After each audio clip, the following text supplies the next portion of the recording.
Florida has become the first U.S. state to sue OpenAI over the design and safety of the company's artificial intelligence. AI chatbot ChatGPT, the sweeping lawsuit brought by Attorney General James Uthmeier, alleges OpenAI and its boss Sam Altman are endangering and addicting children, aiding and abetting mass shooters, and coaxing users into suicide as the company pursues profit. Hundreds of people have taken to the streets in central Kenya to protest a planned Ebola quarantine facility at a military base that would take in United States nationals. Demonstrators rallied on Monday in the city of Nanyuki, days after Kenya's High Court ordered the suspension of the plan. The suggestion that Kenya should host people exposed to the virus, an outbreak of which has killed over 200 people in the Democratic Republic of the Congo and neighbouring Uganda, has sparked anger in the country, which has recorded no cases of the virus. Tina Peters, a former Colorado official convicted of allowing election machine tampering, has been released from state prison following a pressure campaign by United States President Donald Trump. As Peters left state prison on Monday, Colorado Secretary of State Jenna Griswold issued a statement expressing opposition to her release. OpenAI and its CEO, Sam Altman, were sued by the Florida Attorney General on Monday in a first-of-its-kind state litigation effort over ChatGPT's alleged links to a number of violent incidents. The lawsuit accuses OpenAI of looking the other way on safety concerns, as it has sought to prioritize winning the AI arms race and amass large fortunes. AI giant Anthropic has said it plans to become a public company in the US. The company behind the popular chatbot Claude said on Monday it had filed confidential paperwork with the US Securities and Exchange Commission in order to make an initial public offering, IPO, this year.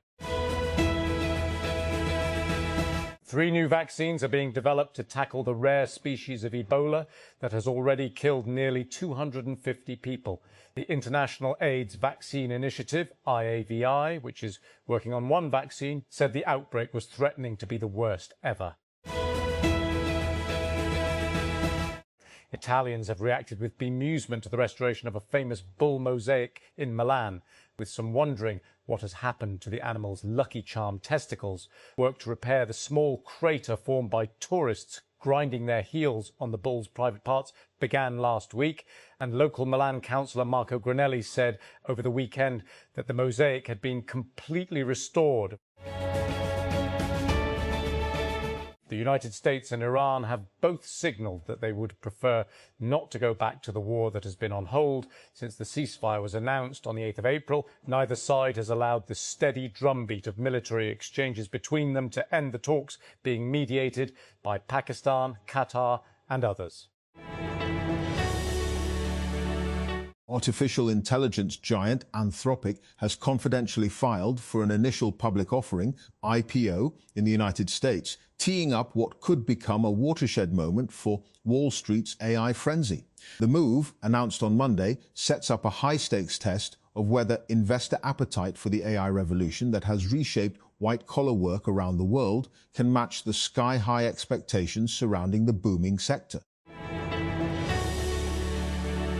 SpaceX has added new language to its IPO filing that warns prospective investors about the company's access to a potentially scarce resource. Water, the company, which now includes Elon Musk's AI play, xAI, wrote in an amended version of the filing on Monday that access to water is just as important as SpaceX's ability to secure power processors and critical power processors and other critical resources. Instagram has resolved a security issue that allowed several users' accounts to get hacked. The attack appeared to rely on tricking Meta's own AI-powered support chatbot into granting access to a victim's account. Over the weekend, several users on Reddit claimed that their Instagram accounts had been compromised, and a number of users on X warned of similar account hijackings. The compromised accounts include the Instagram handle for the Obama-era White House, which appears to have been inactive since 2017, and the account of the U.S. Space Force's Chief Master Sergeant John Benton Wegner. Lahore. Former Prime Minister and PMLN Supremo Nawaz Sharif will visit Gilgit-Baltistan on Tuesday to meet party ticket holders ahead of the June 7 elections. The GB Election Commission had announced that general elections in the region would be held on June 7 after a 4-month delay. Iran has warned that Israeli attacks against Hezbollah in Lebanon could threaten Tehran's ceasefire with the US after Israel's prime minister ordered strikes on the southern suburbs of Beirut. Foreign Minister Abbas Araghchi said the agreement with the US was unequivocally a ceasefire on all fronts, including in Lebanon, and that its violation on one front is a violation of the ceasefire on all fronts. The pro-Palestinian American streamer Hassan Piker and his uncle say Britain's government has barred them from entering the country over their criticism of Israel.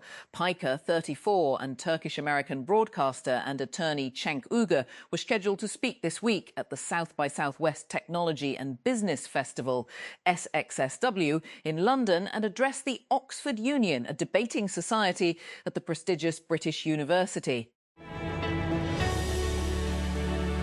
Previous World Cup appearances, 2 best performance. Groups stage 96, 2022. First appearance, 1986, Mexico. Top goal scorer, Alphonso Davies, 1 player to watch.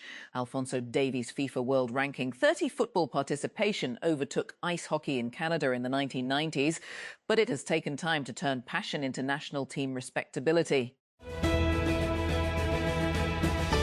NVIDIA is set to bring artificial intelligence to laptop and desktop computers with brands like Microsoft and Dell later this year, as the US tech giant broadens its AI presence. The Santa Clara, California-based AI chipmaker unveiled on Monday at its annual NVIDIA GTC event in Taipei new powerful chips that would bring advanced AI functions to laptops and desktop computers. A former Syrian general has pleaded not guilty in an Austrian court to torturing opponents of ousted President Bashar al-Assad. Brigadier General Khalid al-Halabi made his plea as the trial opened on Monday in the Austrian capital, Vienna. Alongside Police Chief Lieutenant Colonel Musab Abu Rukba, al-Halabi faces charges including torture, aggravated coercion bodily harm, and inflicting serious bodily harm. Both face up to 10 years in prison. Atlas Menu, a cheat service for popular online video game Grand Theft Auto V, has been hacked. According to data breach notification website Have I Been Pwned, the stolen data included users' email addresses, usernames, scrambled passwords, IP addresses, and support tickets. According to Have I Been Pwned, which said almost 64,000 accounts were part of the breach. The mall is making a comeback as younger people return to American shopping malls in greater numbers. A startup called The Mall is bringing the concept online with an app that lets users create a personalized virtual mall from their favorite brands and track sales in one place. European Union EU top diplomat Kaja Kallas on Monday said the bloc sought stability in the region, adding that it was in everyone's interest for the ongoing war in the Middle East to end and for the Strait of Hormuz to remain open. Kallas, who serves as Vice President of the European Commission and the EU High Representative for Foreign Affairs and Security Policy, is visiting Pakistan at the invitation of Deputy Prime Minister and Foreign Minister Ishaq Dar to participate in the 8th round of the EU-Pakistan Strategic Dialogue, which was held earlier today. Iranian officials have warned that Israel's escalating attacks on Lebanon and ongoing hostilities in Gaza threaten to derail the ongoing ceasefire negotiations with the United States, which continue to drag on. Foreign Minister Abbas Araghchi suggested on Monday that the mounting Israeli invasion of Lebanon and its strikes on the country, alongside the continued US siege of Iranian ports, constitutes a violation of the ceasefire. Few states are as synonymous with left-wing politics in the United States as California. On Tuesday, the western state is headed to the polls to vote in primary elections ahead of November's midterms. But a quirk in its primary system has made its governor's race vulnerable to a Republican takeover. Hundreds of young people in the town of Nanyuki in central Kenya have rallied against plans to set up an Ebola quarantine centre for United States citizens exposed to the virus at Laikipia Air Base nearby. The protests on Monday came 2 days after Kenya's High Court suspended the establishment of the facility and a case filed by the Law Society of Patients, pending a case filed by the Law Society of Kenya and a constitutional watchdog. An international court has ruled that the United Kingdom does not need to pay Rwanda more than £100 million, 134 metre, in compensation over a scrapped migrant deportation deal. The Hague's Permanent Court of Financial Claims, brought by Kigali, which had argued that Britain should honour the terms of the controversial asylum plan, which was cancelled by London in 2024. Anthropic, the AI lab behind Claude, has filed confidentially for an initial public offering. The company said in a blog post Monday. The company, which is valued at close to $1 trillion, submitted a draft registration statement to the US Securities and Exchange Commission for a proposed initial public offering. Anthropic has yet to list the number of shares or set the price. Anthropic said the proposed initial public offering will depend on market conditions and other factors. Gigascale, the venture firm led by former Meta CTO Mike Schroepfer, announced on Monday that it had raised a $250 million fund to back founders who are rebuilding the physical economy. The new fund will focus on energy, grid infrastructure, and critical minerals, all through the lens of climate tech. By continuing with the overt climate focus, Gigascale is Babaka climate tech wisdom, which has soured on the climate tech thesis. Islamabad. The Election Commission of Pakistan, ECP, on Monday directed the Ministry of Interior and the Islamabad Chief Commissioner to provide pending documents for the delimitation of the capital's local government within 3 days, warning that a 10-day deadline had already lapsed. The letter, seen by Dawn, was addressed to the Secretary of the Ministry of Interior and the Islamabad Chief Commissioner. Islamabad. Prime Minister Shehbaz Sharif on Monday assured businessmen and industrialists that measures were being taken to make the forthcoming federal budget conducive to industrial growth and production. The government is expected to approve a consolidated national development program of over $3.5 trillion and a macroeconomic framework, an inflation of 8.5%, an inflation of 8.5% for FY 2026-27.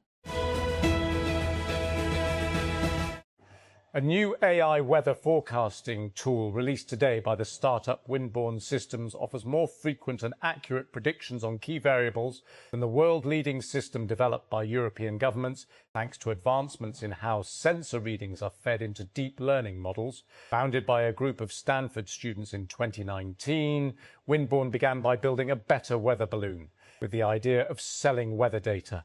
But the arrival of the weather forecasting deep learning models in 2022, the team realized they could capture more value by building their own model as well.